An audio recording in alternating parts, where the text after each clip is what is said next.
Hello everyone and welcome to the SCP Cafe 2018 Week 52, closing out the year.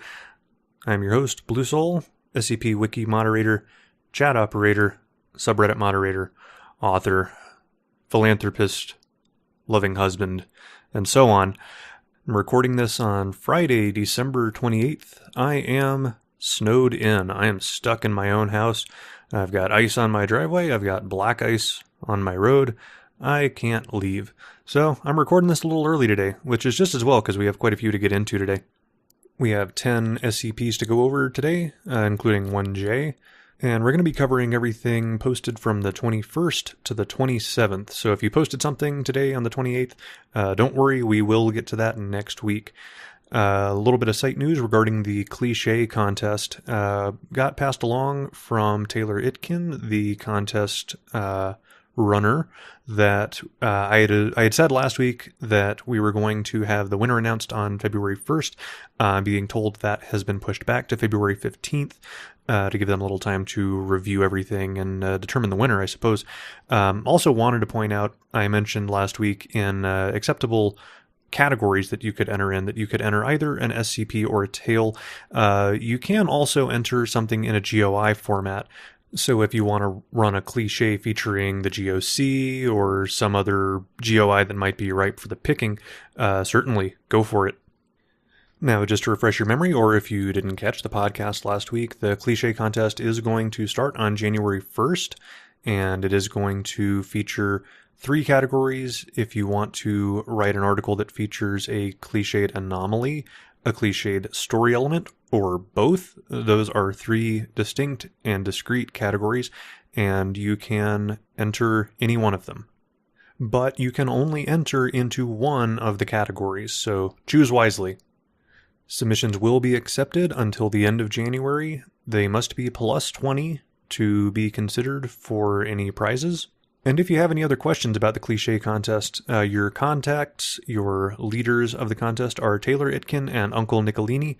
You can get a hold of them either by wiki.pm on IRC, and in Nicolini's case, you can usually get him on Discord as well.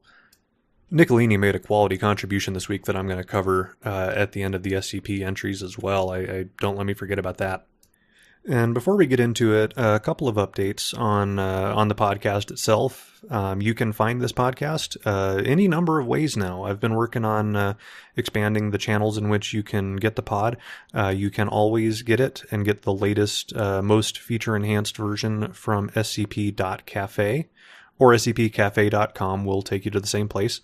You can find this podcast on Apple iTunes, on Apple Podcasts, on Spotify, on YouTube.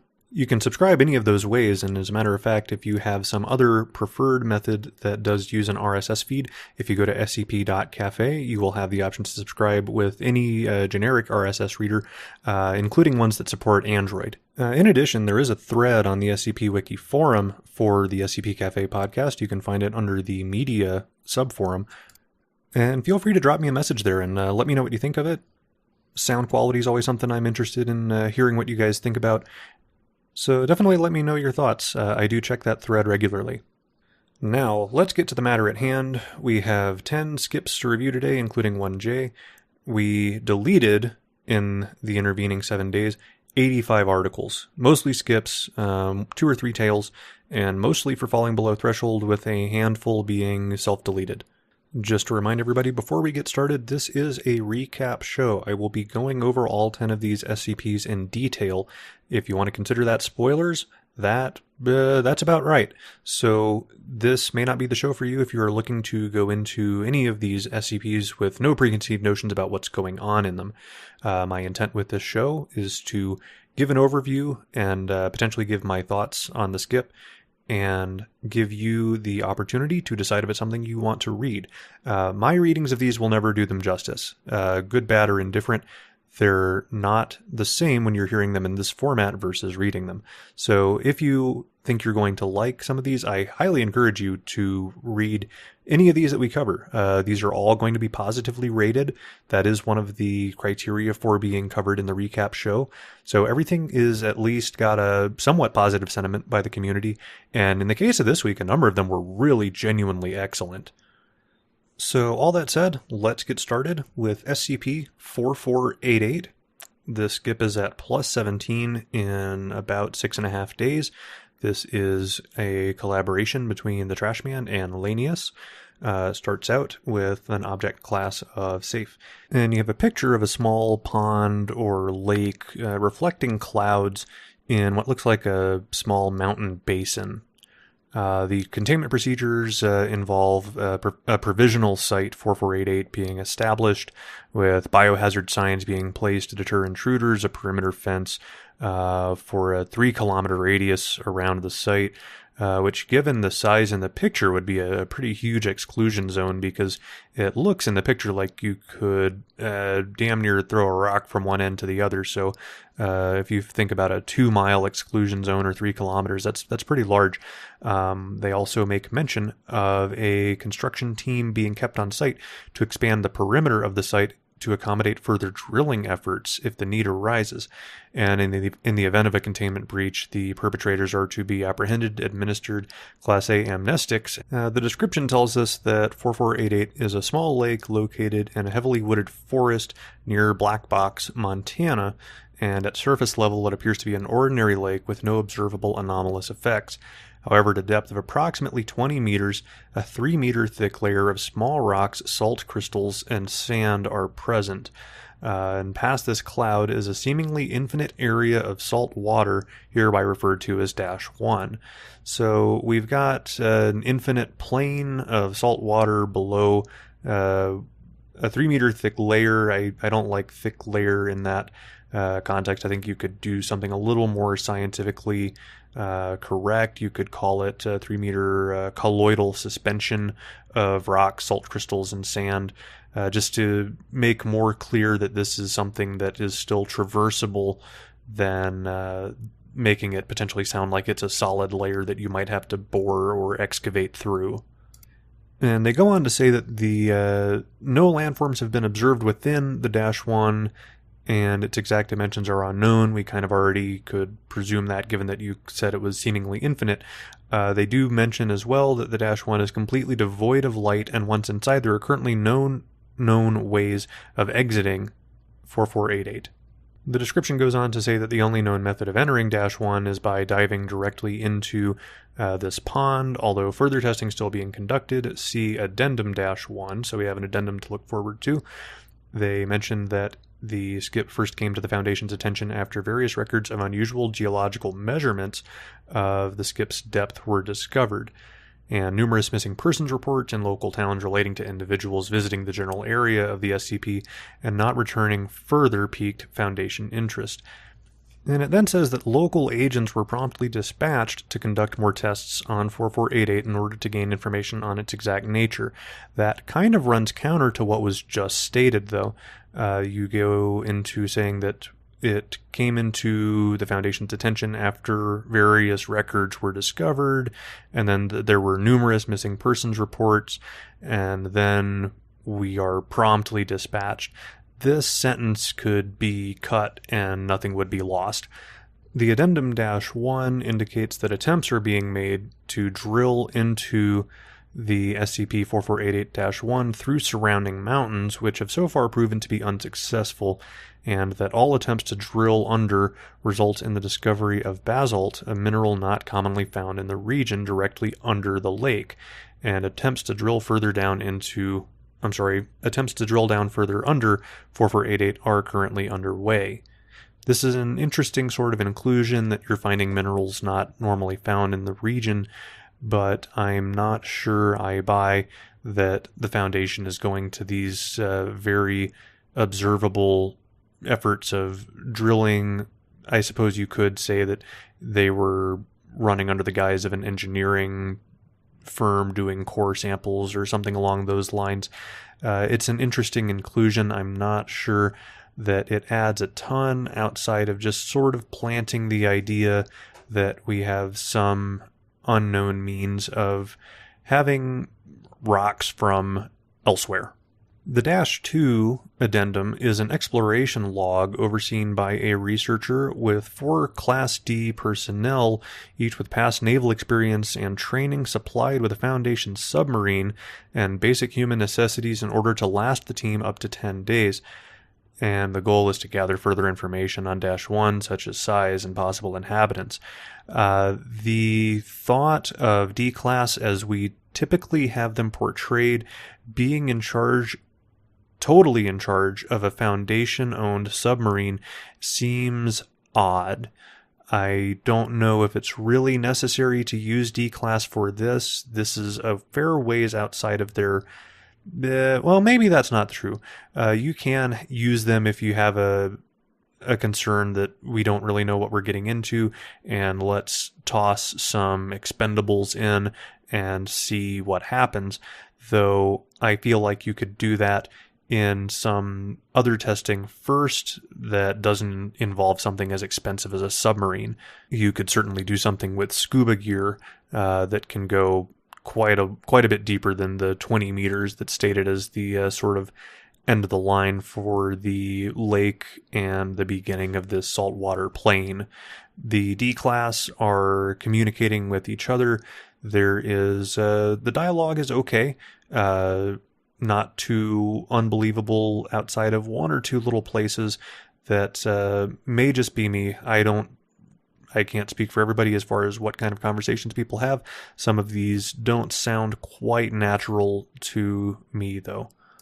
They mention to the researcher that is communicating with them over some sort of radio that the D-Class inside can see fish and lights, and the researcher with cameras on board the sub can't see any of it. So now, two things are jumping out at me as I read this. That, one, the dialogue between the D-Class and the researcher would indicate that whatever's going on outside is highly visible to all 4 of the D-Class within.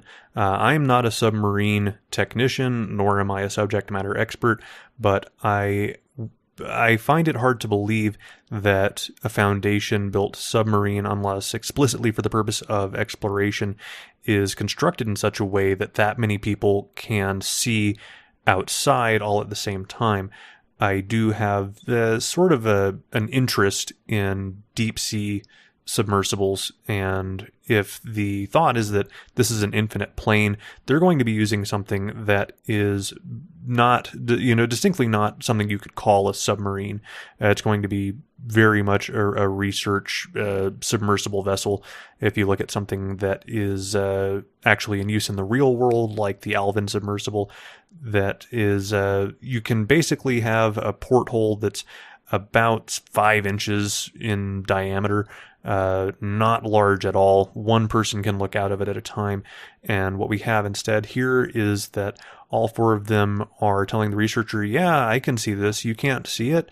The other thing that I noticed is that after the first interaction where the D-Class see a fish, the researcher doesn't see a fish, we have a line that the D-Class restarts descent further into -1.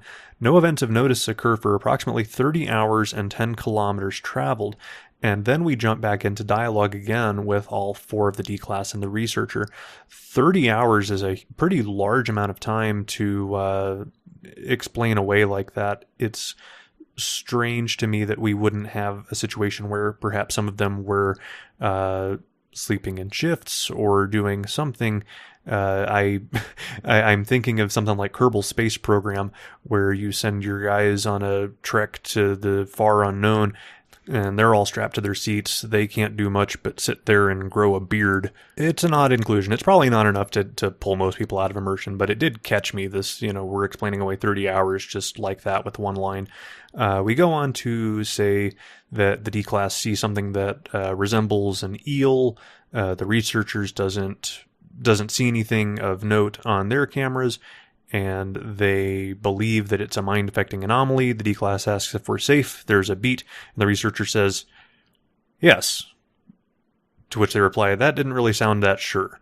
Probably a fair argument to make. They go on to say that during a conversation that they hear something, and then in parentheses, all team members cover their ears for unknown reasons. The D-Class -1 begins rapidly descending their vessel for 10 minutes while the rest of the team react in terror to an unknown organism supposedly following the team's vessel. However, nothing is visible. The researcher asks what's going on. The D-Class collectively ask, how the hell did you not see what was going on? And then we have a bit of a twist. The D-Class -2 says, I don't care what you say, that was all real and pretty fucking terrifying. You're already the crazy one for throwing us down here. Then you have a line, unknown, states, I thought it was quite wonderful. And this is in a different font than everything else above it. There's a pause. The researcher says, team, who was that? D-Class -3 responds, what do you mean? It's D4488-5. The researcher responds, you're on a 4-person crew. There's a pause, an interrupted beginning of a sentence, and then in parentheses, all team members cover their ears once again, with D-Class -1 rapidly careening the vessel downwards for more than 10 minutes.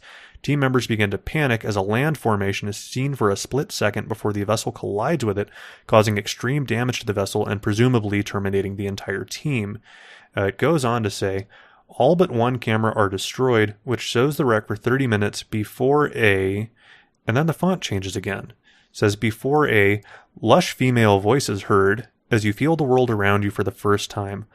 Looks like a simple feat. You made it to the bottom of the unknown, making it known.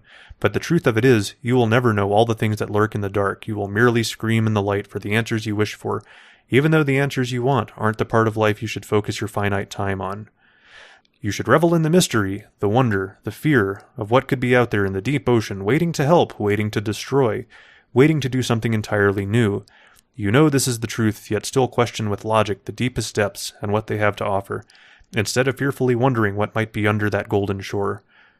I show what could be there, not what is, and still you logically question instead of simply wondering what else could be there. Come to me and wonder. Come to me and truly think. And then it cuts, and you have, warning, you have been flagged for unknown cognitohazardous infection. Please remain calm and stationary. Await for a specialized team to deal with the problem. The font changes again.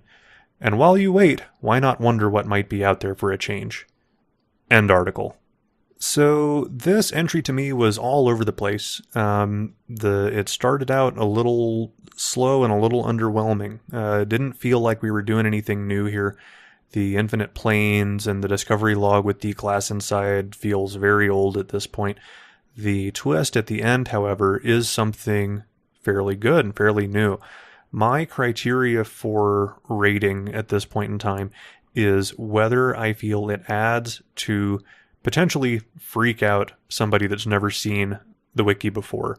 And I think this does. So this is a +1 for me, even if it doesn't answer all of my questions. We mentioned back in the beginning missing persons. That doesn't really get expanded on at all. There's nothing in here that tells you that this is compulsive or in any way something that should be dangerous to the average person that might be going for a swim. I don't know of anybody swimming, 60 feet below the shoreline in a little pond like this. So that is not really answered at all. So I feel like you either need to make some move to answer that question or just remove that line. That may be better. I don't think it adds anything, and it does set an expectation that this article never comes back to answer. I think the cognitohazard warning at the end is really well done, particularly with the entity still continuing to affect you in the context of the warning itself. I think that's really good. Overall, I like it. I think there are definite improvements that could be made, and I think that would take this from its +17 rating to, something much higher than that. The comments are about 50-50 on -1s and +1s. The most well thought out response in the forums comes from Shaggy Dreadlocks, who writes, the ending is something that certainly could have hit a lot harder had the execution not been so random and the build-up non-existent. I'm hesitant to even call the turn of story a twist. It has virtually no bearing on the rest of the work, even after a reread, and it's made wholly underwhelming consider how wide of a tonal shift there is. The log leading up to it is silly, filled with characters that talk like a bunch of teenagers. This is another ding against the piece for me. They're not remotely believable as a group of individuals who know their way around a sub, and it's odd that the Foundation would entrust what is essentially a group of children dicking around an armed vessel. So the sudden shift towards something serious and thought-provoking feels unearned. The ending is great, but the rest of the work doesn't support it to a satisfactory degree. And this was apparently in a previous iteration of this skip. There is a reply from Lanius indicating that the log was rewritten and that the dialogue is much improved. Nobody really came back to answer that satisfactorily, so I'm not sure what it looked like in the past, but it's I'll agree that the dialogue could be better. I don't think it's bad. I just don't think it's all that it could be. This was a first-time entry for writer The Trashman, and I believe the 5th entry for Lanius in 36 days. So very prolific out of the gate. Good job, guys. Hope to see more in the future. Moving on, we've got SCP-4170. This is at plus 49 in 6 days. This is written by Literally Mechanical. They have 4 other works, all in the range of plus 42 to plus 74. We have a picture that I initially mistook for something Christmas themed, but it's actually a star field with red and green, and the red and green apparently depict Higgs field density and V theta emissions. So this is going to be a bit of a dense one, I suspect. We have an object class of Keter, and given the Keter designation and the little circled speck in a field of stars, I have high hopes for this. These are normally ones that I really enjoy. The containment procedures mention that pending repairs to the Colorado High Accuracy Neutrino Telescope, parenthesized as CHANT, the orbital position, Higgs field density, and approximate V theta flux of SCP-4170 is to be monitored by Large Dark Matter Array. And that at such time as the CHANT is returned to full functionality, translations of all V theta communications by SCP-4170 are to be recorded in both the SCP database and the Dark Body database, where SCP-4170 maintains a dual entry as 2014 DBI Miriam. Interesting. We have a lot to sort of digest from this. We have communications going on from this unit that are worth recording. It is in some dark body database, so we're potentially looking at dark matter communicating in some way. This is interesting. You could do a lot with something like this. It goes on to say that upon completion of repairs, the CHANT is not to be used for monitoring of SCP-4170 until sufficient shielding has been installed to protect the telescope from direct attack by focused neutrino streams.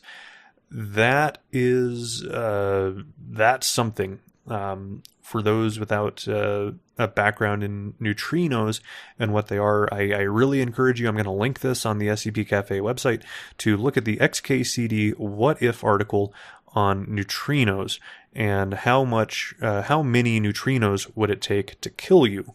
Neutrinos are so unbelievably small and transparent to all of the matter that makes up everything that we know, that to detect neutrinos on the opposite side of an Earth with a neutrino detector, you would simply aim at the ground and it will pass entirely through the Earth and you will pick up the neutrinos from the other side.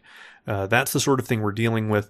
I believe in the XKCD article it says something to the effect that you will only have a neutrino interact with a single atom in your body on average about once every 10 years. So to have so many of them bombard a satellite that it could actually damage it to the point that it's rendered inoperable is something almost beyond human comprehension. The procedures go on to acknowledge that the shielding technology currently does not exist. The Foundation is to increase funding and resource allocation to the Dark Matter Astronomy Department by at least 25% to fast-track the research and development of defenses against neutrino weaponry. Now, given everything that I just went over, I can assure you that defending against neutrino weaponry is very much an emerging field.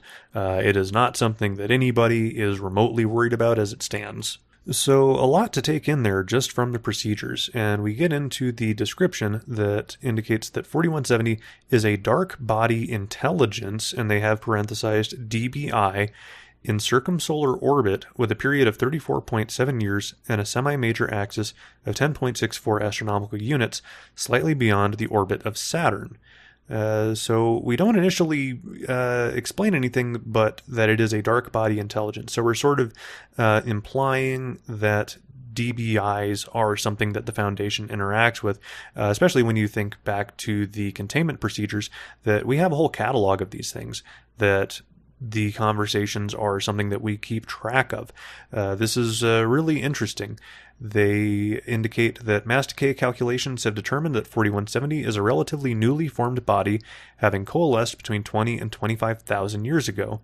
And in all physical aspects, the skip is unremarkable among the population of known non-anomalous DBIs, with a core Higgs density of approximately 350 giga-electron volts and a Hess radius of 12 kilometers. That is admittedly going a bit above my head, I'll take your word for it. And that psychological reports indicate a moderate degree of asocial behavior and emotional volatility. That is quite the ending for that paragraph.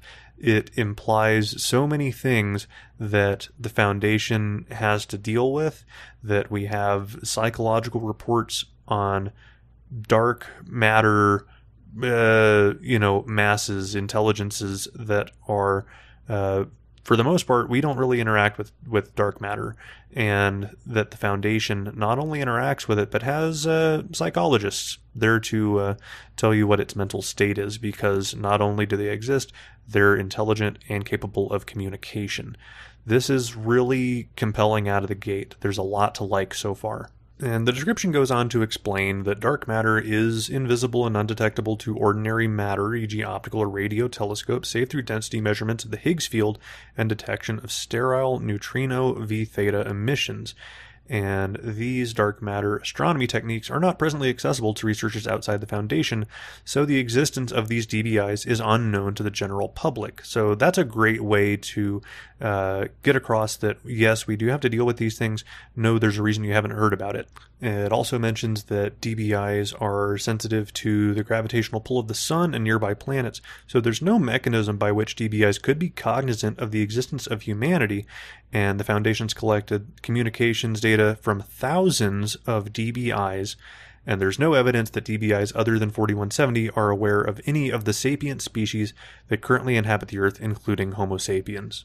I have to give the author credit. This is a really difficult thing to even attempt, because you have so many things that are incredibly dense, subject matter expert type fields here that we're getting into, and you have to present this in a way that is accessible to the reader. So you have to find ways to insert the explanations for somebody with a layman's understanding. I think they're doing a really, really admirable job of walking that line, of keeping it in a scientific, professional tone, and not getting too into the weeds, but also not hitting anybody over the head, or sort of just coming right out and giving you a freebie on what exactly we're talking about here.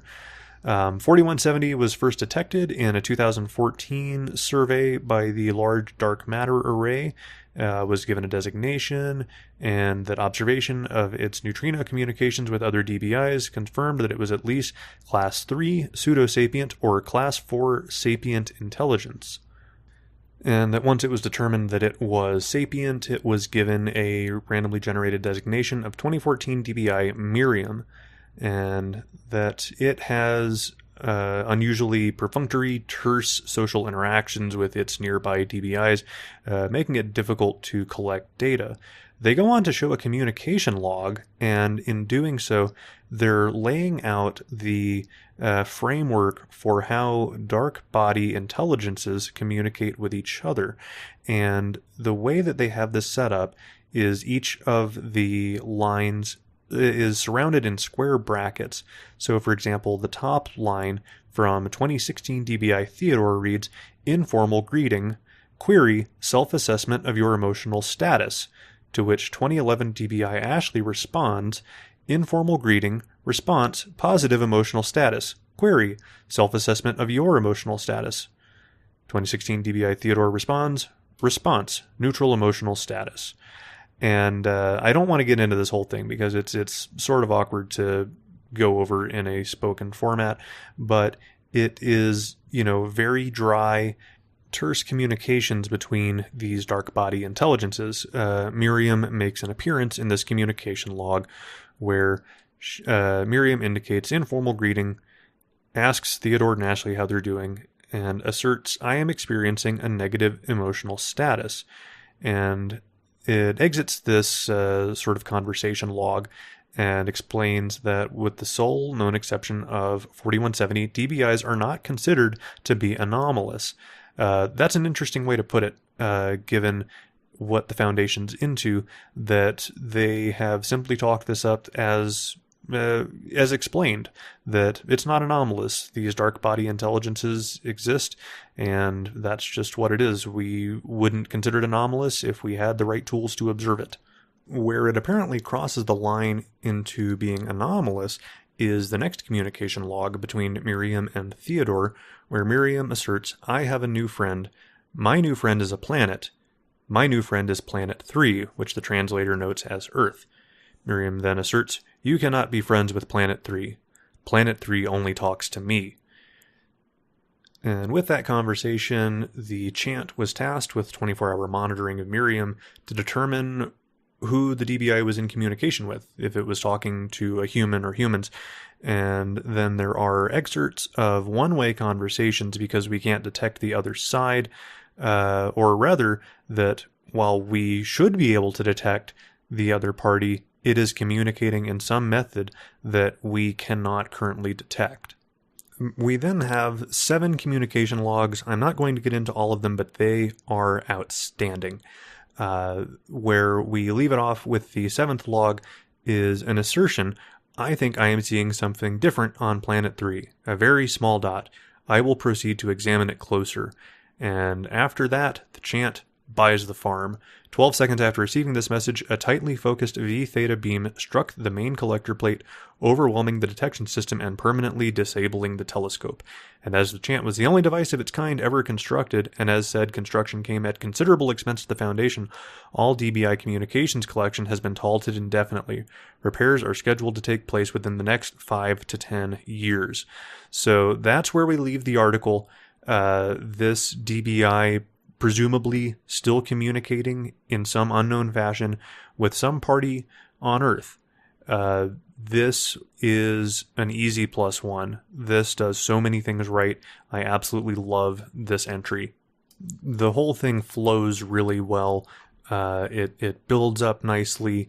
You get to where you really want to know what's going on, and then all of a sudden this curious DBI destroys the means of conversation detection and collection.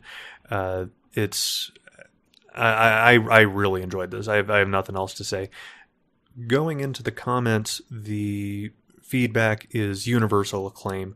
We've even got a rare comment from the Duckman, who you may know as Dr. Bright, who replied, "Upvoted, I really like this one." We have several really good pieces of feedback given. One is from user Ghost Horses, who writes, "This is remarkably well written. The technical aspects give us science nerds a lot to look into without being overwhelmed. The sci-fi spices are effectively placed and are sophisticated in their restraint. The last sentence of the first paragraph, that the Foundation doesn't regard the mere existence of DBIs themselves as anomalous, the concept of a scientifically plausible evolution of sapient dark matter beings, that we are observing mundane acts of extraterrestrial intelligence without their knowing, etc.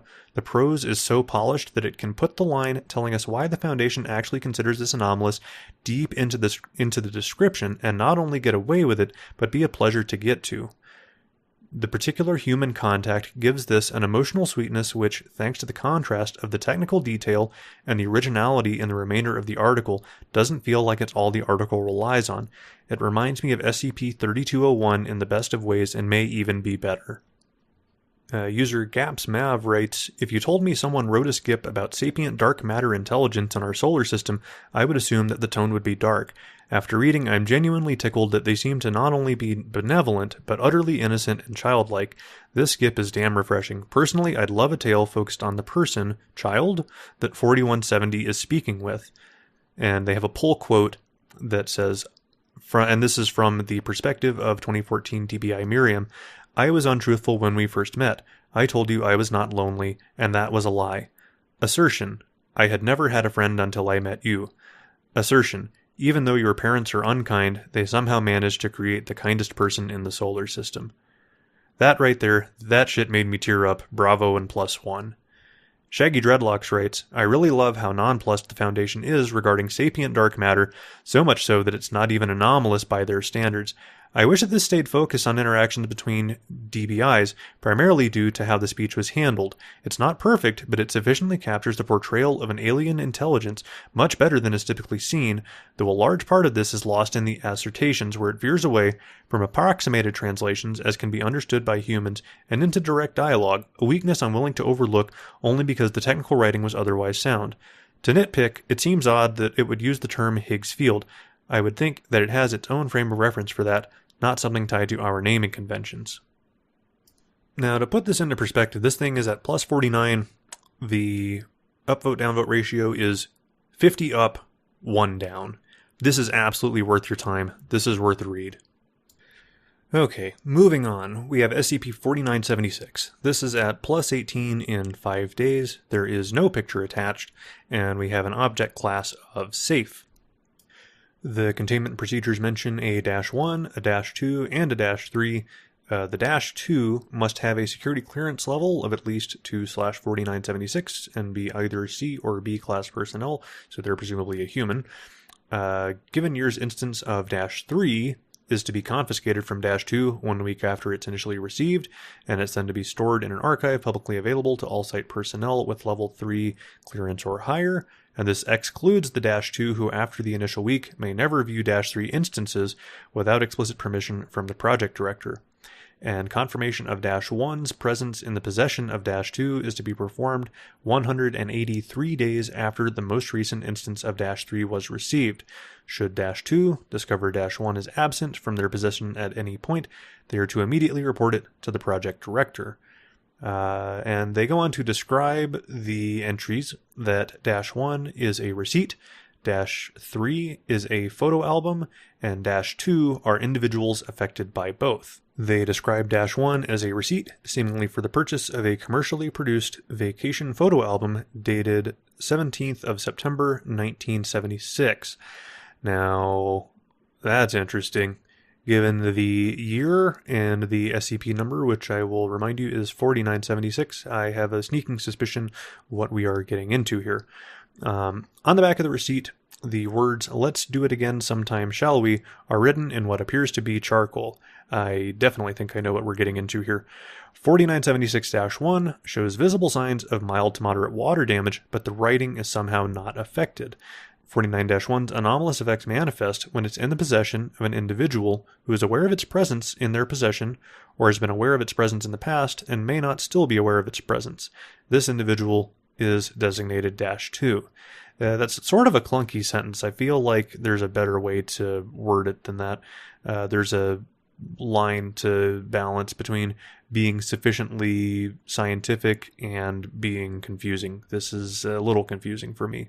The entry then states that -2 will begin to receive unmarked photo albums annually in mid to late September. These photo albums will not contain photos of the -2 themselves, but photos taken by others for the purpose of vacation documentation in which the -2 was unintentionally present. This presence does not need to be full, but usually includes the -2's face, a significant or recognizable portion of the clothing -2 was wearing at the time, or other identifiable quality, and these albums are designated -3, with each year's instance being designated based on the year it was received. They go on to describe, after 2 weeks of continued exposure to the -3, that the Dash 2's memories of the past year will begin to change, and this change takes place in 4 stages. I would like them to elaborate on what exposure constitutes. I'm not certain if this is something that you could sort of willingly cease contact with to cancel the effects, or how exactly it's going to work. But they describe stage 1 is characterized by a marked increase in clarity of Dash 2's memories of the moments documented in the photo album. And stage 2 begins after about 1 month of exposure.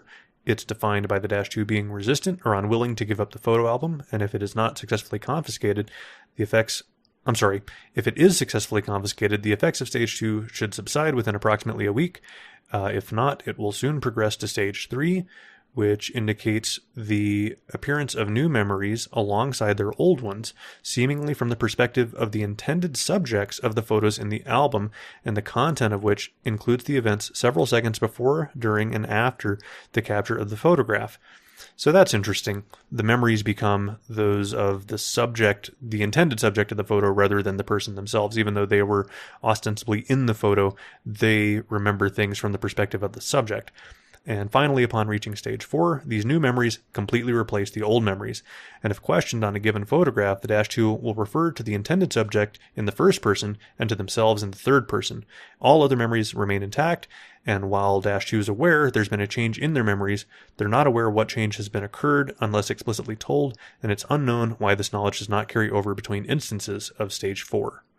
It's sort of a clunky way to word all that. Not bad, honestly, but I get it. I like the passage where they say that they will refer to the intended subject in the first person and to themselves in the third person. The rest of it is sort of explaining things that weren't necessarily asked, and you need to sometimes be careful with that. And for that matter, the next 3 little paragraphs are sort of going down that same path. They're adding more and more detail about the what happens if this, what happens if that. They're questions that perhaps people are curious about, but it does slow down the pacing of this thing significantly. You then have a collapsible asking for level 4 security credentials, and then we have an addendum. And we are greeted with that on the 17th of September in 2018, what is believed to be 4976-3-1976 was discovered by a patrol officer on the shore of Lake Black Box within Black Box County, Black Box. This whole thing is a link to SCP-2316, which is a notable entry in the Class of 76 canon. Now, going down this Class of 76 rabbit hole is going to be out of the scope of this podcast. If you do read this entry and go into the addendum, you can start going down this rabbit hole yourself. I suggest you do it, particularly if you haven't read anything in this Class of 76. There's a lot to it. It goes all the way down to a 001 proposal, so there's a lot to sink your teeth into. We have a list of recovered documents that are page numbers within the photo album with photographs and charcoal writing on the back. Now, here's the gimmick to this. This is would have been a reasonable spoiler. In between these recovered documents is white text on what would normally be a white background. Now, unfortunately, for the sake of this article and being a nice little hidden subject, I've been using the Firefox and Chrome extension that I developed, SCSSP, that lets you recolor the wiki in a number of predefined themes, and I was browsing this in a black theme, so these were initially very visible, and I kind of missed the gimmick because I didn't know that I was supposed to have it hidden from me. So there is a story going on within the list of recovered documents, the text of the messages, and these invisible responses.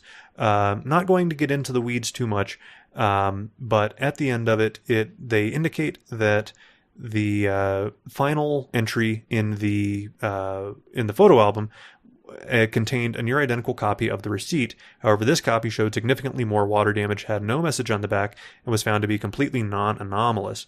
And additionally, the final space that would contain a photograph was found to be empty.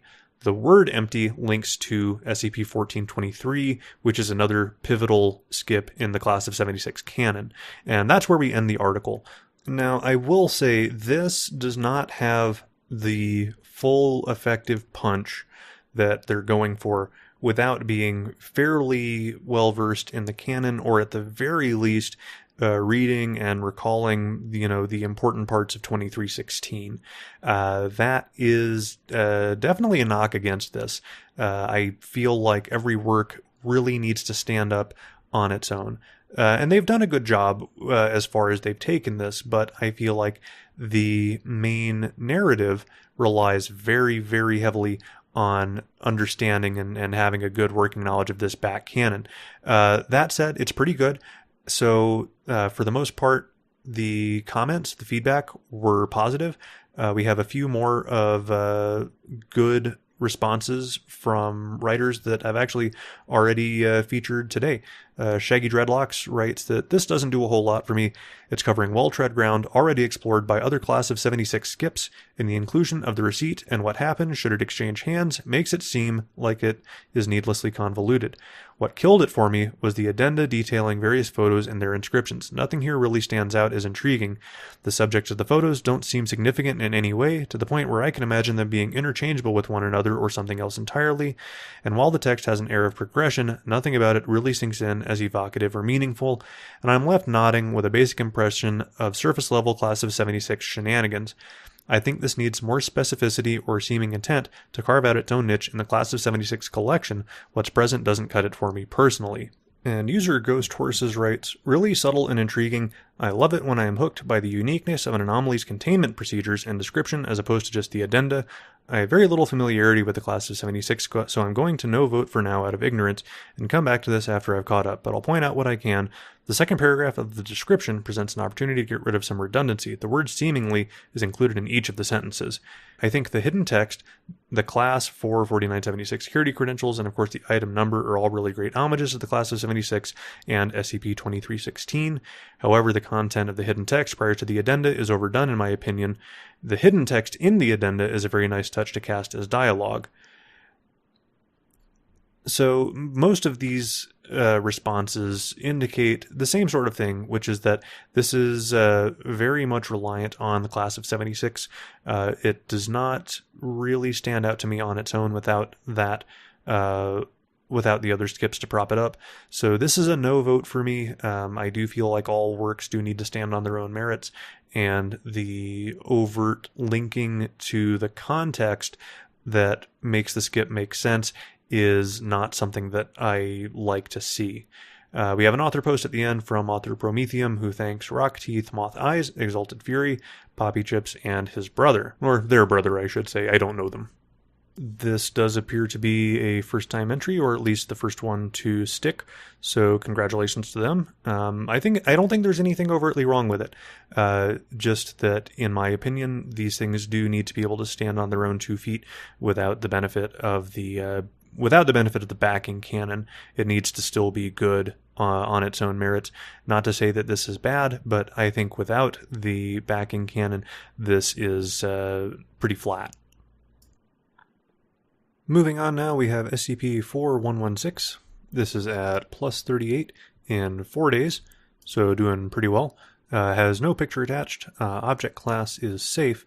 And the containment procedures begin with personnel suffering from night terrors are to be monitored until the next confirmed report of SCP-4116. Any confirmed victims of 4116 are to have any memories of the final dream in the sequence documented as accurately as possible. Civilian victims of 4116 are to be amnesticized after documentation of the event. That kind of runs counter to the object class of safe, but will go on. In the event that widespread public attention is brought to 4116, a disinformation campaign with the aim to establish 4116 as a common nightmare is to be released, with falsified statistics and psychological analysis included. Footnote, see document 4116E12. This is not a safe class SCP. We apparently have not contained it because we have contingencies for things that we wouldn't have to do if the thing was safely contained.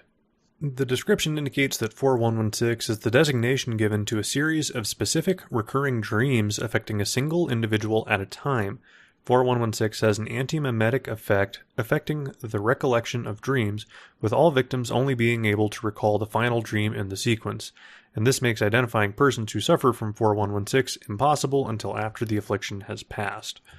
And despite having no recollection of the details of the other dreams, all subjects to date have manifested extreme night terrors and report intense fear and anxiety. 4116 afflictions typically last for 2 to 3 months, with a maximum recorded of 8 months and a minimum of 1 day.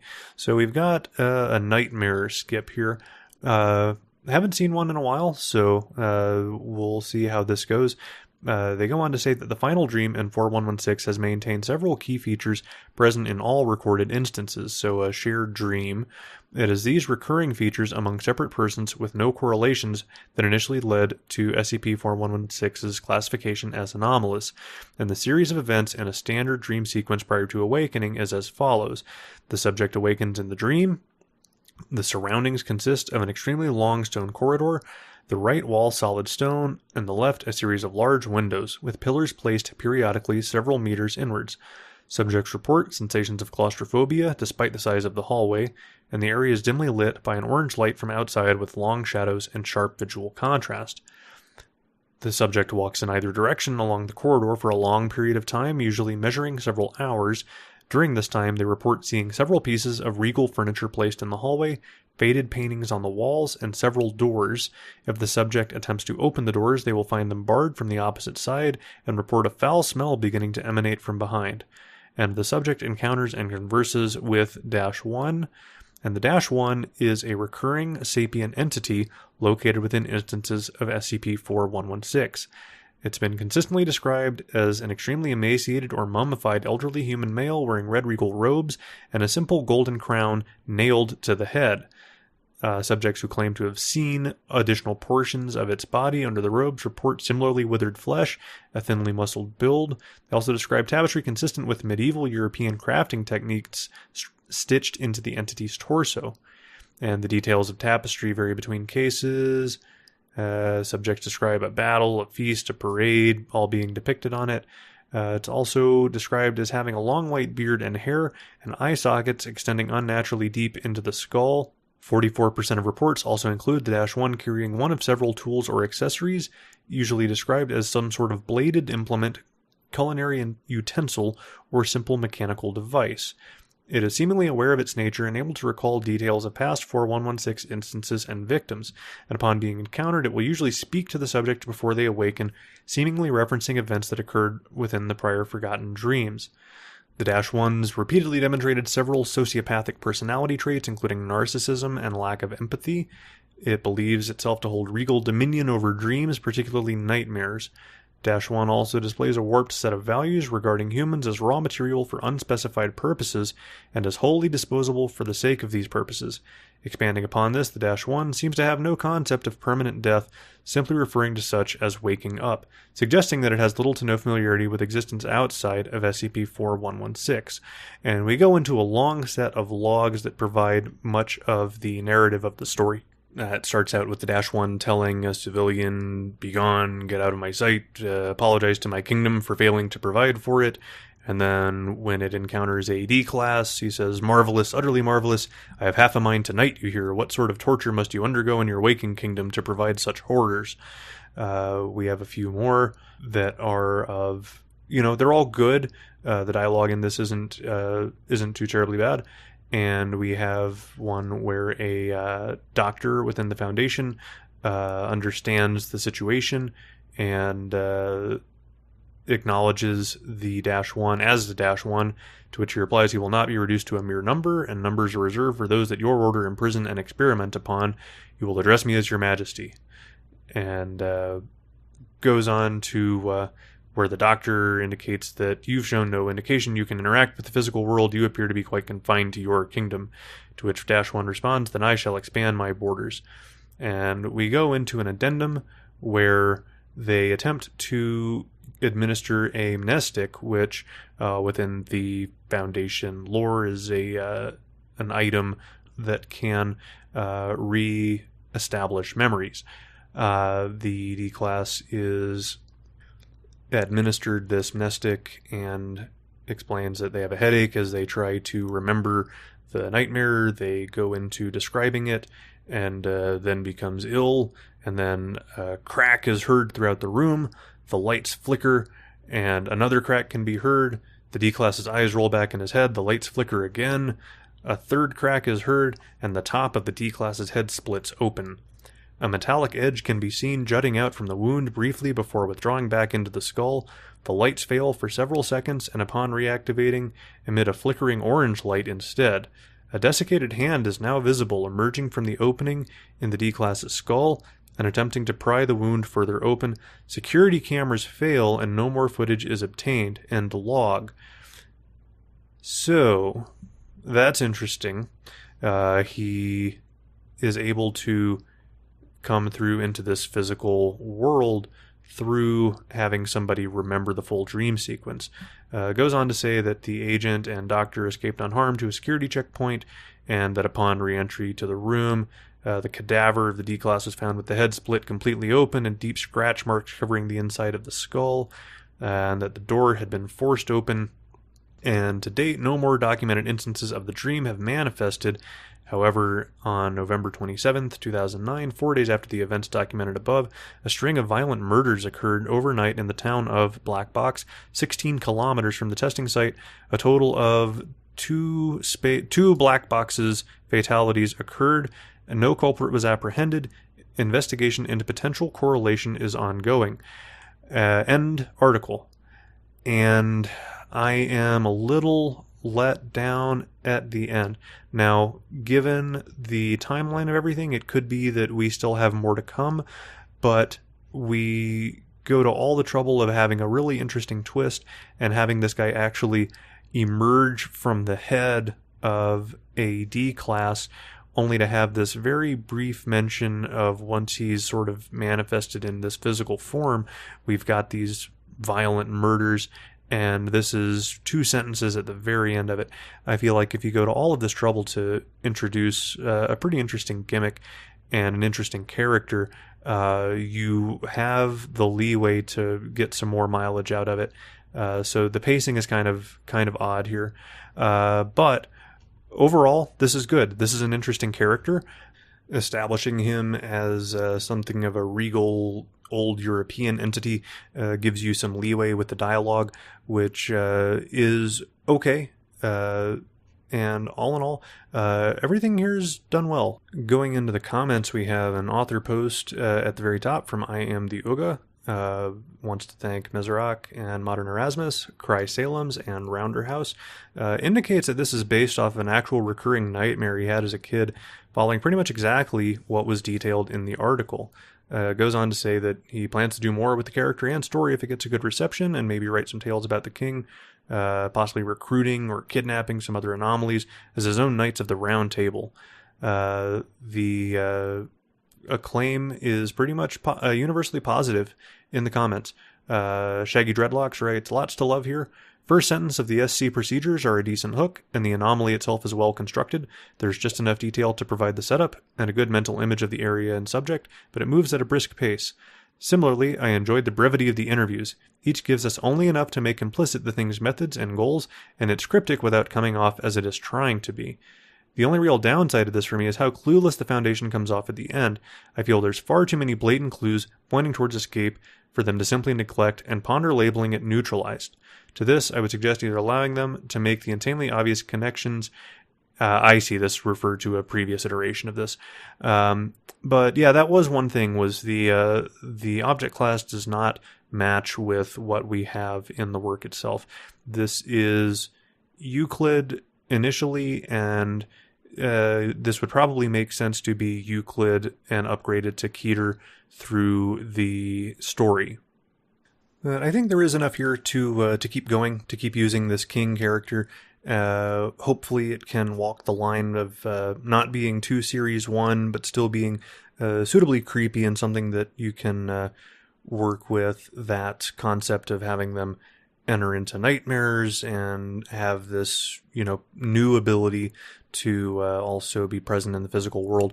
I think you can do a lot with it. I hope that the author does keep going with this. I like what I see so far. Moving on, we have the first of two entries from Kindly Turtle Rock. This is SCP-4174. This was submitted on Christmas Day. This was the only Christmas Day skip that survived. It is at plus 27 in 3 days. It is an object class Keter. This is using the one of the new offered formats, and you'll have to look to see what I'm talking about on the SCP itself, but we have a long banner that appears to be sort of a red textile with sort of vaguely old African religious symbols and faces interspersed throughout. So the containment protocols specify that 4174 is to be contained in a dome enclosure in Site 127 disguised as a zoological observatory. Unnecessary deposits are to be pruned from 4174 services daily. A combination suite mechanized ladder and hydraulic pressure hose have been provided to assist in contained disposal procedures. Original architecture must be maintained, and Scranton reality anchors specializing in optics and visualization of intangible reality alterations are to remain near SCP-4174. We have a procedure dubbed Candid Exposure that is to be performed daily. Drone extraction of 8-micron-1 spores through filtration mechanisms aligned around the inner perimeter of its dome. Administration of psilocybin derived from 4174 to D-Class. Superficial mass performed by infected D-Class. And a Medi-drone is to accompany D-Class to assist or retrieve the aforementioned should they fail to respond to directions. So we have something that sounds like religion being done under the influence of psilocybin or magic mushrooms, and that's further hammered in by the extraction of spores through the filtration mechanisms around this thing. All in all, that's a suitably creepy way to lead us into this. The religious ones tend to be hit or miss for me. This one is promising. I also want to mention that by the time you expand all the collapsibles, this thing is very, very long. And the next passage says that evaluation and dissection of Trepanned D-Class. And I'm going to stop right here. Trepanned, for those that are not familiar with the term, is rooted in trepanation, which is, to my knowledge, the oldest surgical procedure known to man, and that is the boring of holes in the skull. This was something that was done as far back as about 6000 BC, was performed thoroughly through Central America and the Mexican cultures as a way to release evil spirits. So I believe we are onto something interesting with this, the way that they sort of toss that out there, that we have to evaluate and dissect Trepanned D-Class following this procedure. And that evaluation is done by mycologist specialists and taxonomists with level 3 clearance credentials. A mycologist is a student or a scientist with a specialty in mushrooms and spores. We then have reference to an MTF Xi-81 Anansi's vacuum. Anansi is a major character in West African lore, normally taking the form of a spider, and is considered to be the holder of all knowledge. We go on to get into the description that 4174 is a 250 cubic meter structure trapped in a fixed position 10 meters above ground, analogous to objects trapped in geostationary orbit. Very cool imagery.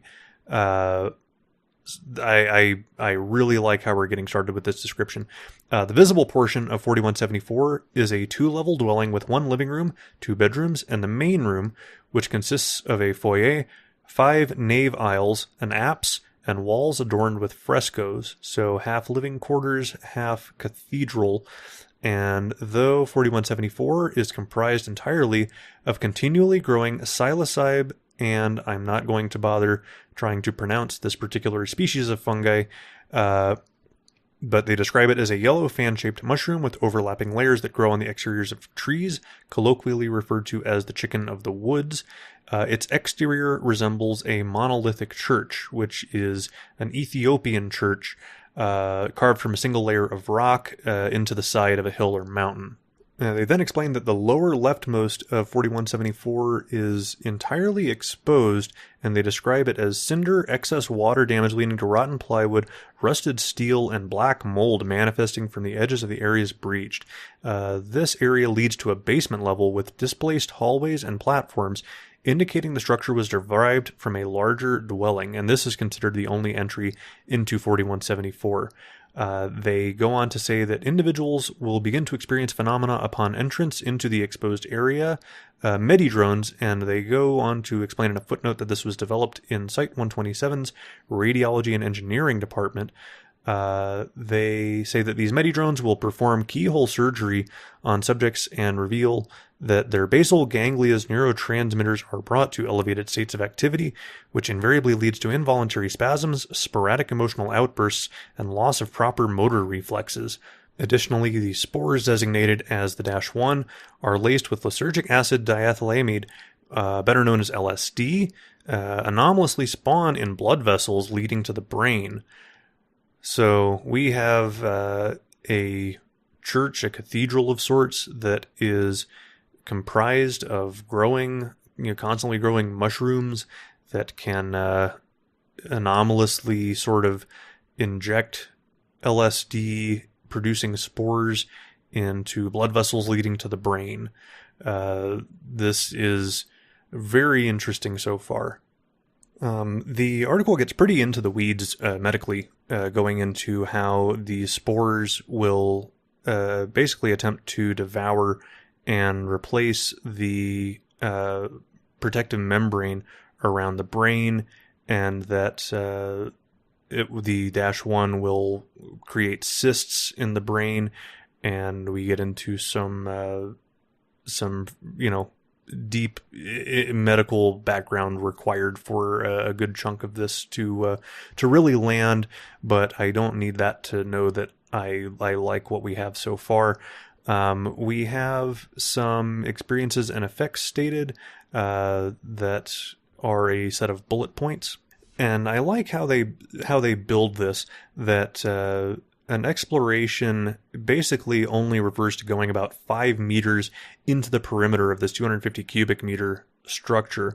And after entering within about 5 meters, they will return, and they have been trepanned. They've been subjected to trepanation, burr holes dug by spiral tips, evidenced by circular abrasions made along layers of the subject's cranium, and in some cases an eye is penetrated with a hardened organic mass to make an entrance. And instead of blood built up in these burr holes, they exhibit crystallized psilocybin fungi, designated -2.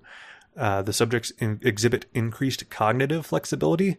Most report they're bombarded with hallucinations that seem like flickering television channels even when unconscious.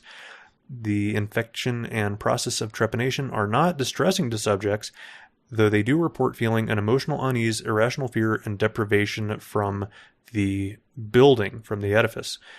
Subjects will report a spiritual kinship to those who experienced the anomalous effects, and they will invariably attest that they explored 4174's extensive courtyard, fortress, village plaza, and inner chambers, despite only going in about 5 meters into this dingy, rusty, moldy entrance. And they state that this happens in about 90% of the cases. The other 10%, the subjects will come back in a catatonic state, and those that do that will exhibit that if they are awakened from this state, they are highly religious but cannot determine their deity's name or delineation, and often the -2, which, to refresh your memory, is the buildup of psilocybin fungi, will internally combust when subjects are unconscious until both the cap and hyphae, which I'm not a mushroom guy, but I'm assuming that's the cap and the stem, are cremated, then regrown once awakened. and permanently comatose subjects will keep burning until all organic matter is incinerated, and this leaves behind scant puddles of wax similar to what is produced by otomycosis, which is described as an ear infection resulting from fungus buildup. So that's pretty gnarly. The ones that come back catatonic have frequently simply spontaneously combusted and continue to burn until there's nothing left but wax. The article then goes into a series of addendums, starting with a discovery log that begins in 1965 with the head researcher of Site 127, who's also a surgical specialist, and the interviewee, who is he's positioned in this as a real estate agent, and they mention that due to the severe state of the interviewee's -2, that fungus buildup, a synthetic metal column was surgically implanted into him as a spine to prop up his lungs and neck with accompanying life support systems. Holy shit. That is really gnarly. And what's bizarre about this is the discovery log, the interview, really doesn't make any sort of other references to this. Aside from sort of the researcher saying, "Yeah, I'm taking over as your orthopedic specialist." I'm kind of, this is really out of left field that they introduce this, that they've propped up his lungs and neck, and then the rest of this reasonably lengthy interview doesn't make any more mention of it.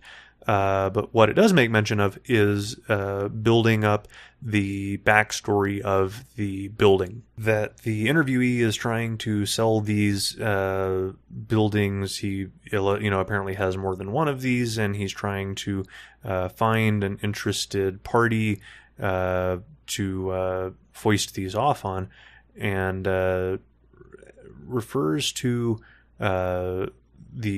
he refers to setting out cookies for the new homeowners, and the researcher asks if he's referring to the psychedelic effects within the building, and the interviewee responds, "That's one way of putting it. I see them more as euphoric epiphanies.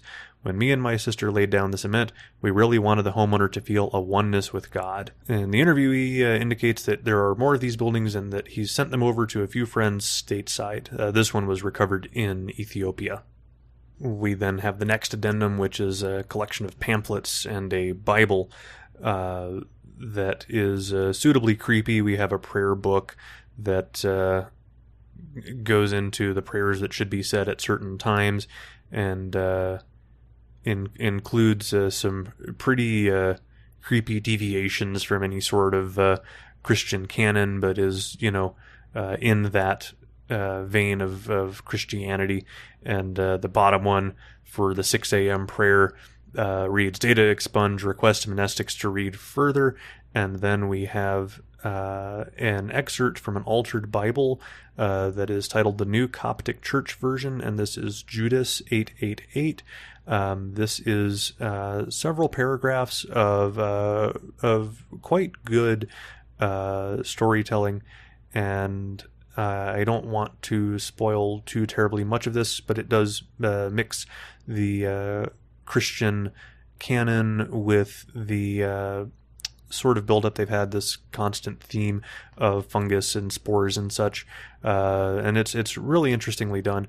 Our final addendum is a set of locations of additional strains of fungus that have been found around the world, beginning with a 25-meter tall stem of a mushroom that is apparently acting as sort of a house and has bioluminescent webs that cascade over the rest of the fungus, and concluding with a location in Saudi Arabia that is described as a revolving black cube measuring 250 cubic meters comprised of penicillium fungi found trapped in an elliptical orbit around a Turkish fort. And after it was established that parts of said structure induced a Hume level of 70 in witnesses, monastics were distributed to MTF Xi 81 and the pathology teams. On-site Scranton reality anchors established a perimeter, and the MTF pruned previously unperceivable and frequently grown slime mold tendrils that propelled the cube, aqueous fungi organisms moving in an amoeboid-like fashion and capable of producing and holding an electrical current were major constituents in the construction of a centralized throne with accompanying unmanned control systems. This is a really cool visual, and I love the thought that all along these things that are held up have been actually not anomalously floating in the air, but they're through some sort of reality bending. They're actually being sort of held in place by slime molds or fungus and things like that. It's a really cool visual. I really like this edition. And finally, the article concludes with a Ryza supplementary manual for level 4 eyes or better, and it is carried out as a series of sections describing O5 issued experiments, and the remainder of this is done in second person, and there is some really interesting and at sometimes really graphic descriptions of the exploration going on. There's some body horror of significant amounts going on, and it ends in this addendum in the second person. All in all, this is I don't want to spoil, or for that matter, I don't want to dig too deeply into these sections because they are so long, and I'm not going to do it justice by sort of skimming this.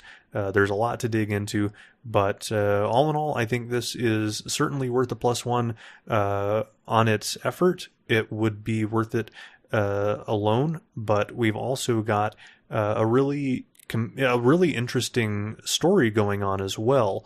And as far as I can tell, this isn't tied to any previously existing lore or tales or anything that's really coming to mind. I will not pretend that I fully understand what's going on in this final Ryza supplement, but it is suitably creepy nonetheless. The whole thing is well built, good science to be found, and when you do blend in the anomalous stuff, it's done in a reasonable and well-established way. So I like everything that they've done to get this to where it is. And the comments are universally positive. Meo Culpa writes, "This is so gloriously weird. Despite the length, it never gets stale, just a madcap descent deeper and deeper into an increasingly trippy, body horror-y, religious mushroom world that makes less sense the more you understand it. Definitely my jam." And I would agree with that. This does keep getting more and more bizarre the more you read, and that's difficult to do that and not have it go totally off the rails. And this didn't. This is solid as a rock. I think this is a great addition to the wiki. Moving on, we have SCP-3581. This is at +24 in 2 days. Written by Witness. This is object class neutralized, which is an interesting start. I always like to see how these end up. We have artwork on the right that appears to be a stone tablet or perhaps a mural. It honestly looks like it's done with chalk. It appears to be a turkey with little stick legs, and it is written, the caption reads, "The rendition of SCP-3581 broken from an incomplete mural, artists unknown. Containment procedures indicate that since 3581 is long deceased and any remainder yet to be recovered, interest of outside sources towards it is negligible, and we will perpetuate any information about it as a folk tale in the region of Ukraine where it was discovered. There's an archaeological site that will be monitored by the Foundation until the conclusion of the project, and in the event that any relevant info is discovered, the Foundation is to seize the assets by means of purchase or redistribution." I like redistribution as a nice, subtle we're taking this. And the description says that 3581 is based on descriptions and depictions from the recovered artifacts. It's believed to have been a domestic turkey, but notably this species is exclusively native to North America, and we established earlier this is all happening in Ukraine, and the recovered artifacts are dated to around 510 AD, so thaumaturgical tampering is suspected. It is suggested that it was a member of a small and short-lived independent civilization with a culture influenced by the teachings of the Sarkic cults, which is a fairly long-standing GOI at this point. This is a very short skip, so I don't know how well this thing will stand without much background on it. I actually don't have a ton of background on this particular GOI, but we will continue. They explain that despite having been a domesticated animal, 3581 was not used as livestock and instead seems to have held a respectable position in society. And although it was originally acquired as livestock, it was spared upon having been adopted by an influential woman and eventually became a local celebrity. And historical texts point to the skip being named Corneliu by its adoptive family was sapient, and the extent of this cannot be verified by current records. The historical records indicate that there was a combination of droughts that caused a famine in the city where this skip resided, and that this turkey chose to sacrifice itself to provide food for starving families. And according to the translated documents, it occurred by the skip lighting itself aflame and dispersing such that cooked meats raised from the sky into baskets waiting below. Whether this is an accurate representation of events or exaggerated praise by a historian is currently unknown, and although the sacrifice is believed to have prevented many deaths by starvation, no other historical records of the city have been dated past 570 AD. We go into a short addendum, which is a partial translation of a recovered document relating to the skip, and it's written in sort of a biblical tone, and when he stopped with a few clicks of his beak and tongue, he lit a flame and dispersed into ashes, and the smoke from his feathers lifted such that cooked meats rained from the sky into baskets waiting below. It is unsure where or how he learned this trick. The magicians could not answer when asked. Cornelius' flesh proved to be quite abundant for an animal of his size, and it has been a saving grace to the families who believed that they would starve. Not much remained of Cornelius' body when the flames died out, but the salvageable ashes and remains were placed into a box and buried beneath the floor of his home. There's a footnote that indicates that we searched, we looked, there was a box discovered, and the forensic trace results are inconclusive. And that's pretty much the whole article. This is an interesting little slice of life, perhaps, that we are involved in. It's interesting that it is anomalous enough to catch the Foundation's attention at all. I suppose since we have this possible link to a GOI, and we have this mural that would indicate that it's from somewhere other than what would make sense for the region, that makes sense, but this is interesting that it would catch the Foundation's attention. Comments on this one are mixed in the feedback, largely because it's not, sort of echoing what I was saying, it's not sufficiently anomalous to really make sense to have an entry at all. There is the obvious connection with the Sarkicism, but that is, if you remove that, I'm not sure how much is left of this story. Now, going back to sort of my criteria for rating these things, I like to have entries that are sufficiently confusing for first-time readers. I think this still does that without even without that support of the backing information from the GOI. That said, it doesn't do so much that I'm going to give it a +1. This is a no vote for me. I'm comfortable with that. I think that they could do more to make this plausibly and provably anomalous for the point in time. I think there's, you could perhaps find, let's say, tons of turkey bones in, and archaeological digs in the area or other suitably strange things that the Foundation would, have a more concrete case for actually assigning this an SCP number. And with that, we're going to split this podcast into 2 parts for the day. So if you want to keep listening, part 2 will be available on SCP Cafe and all the usual channels. So tune in for the next chapter of this weekly recap, and I'll see you on the other side.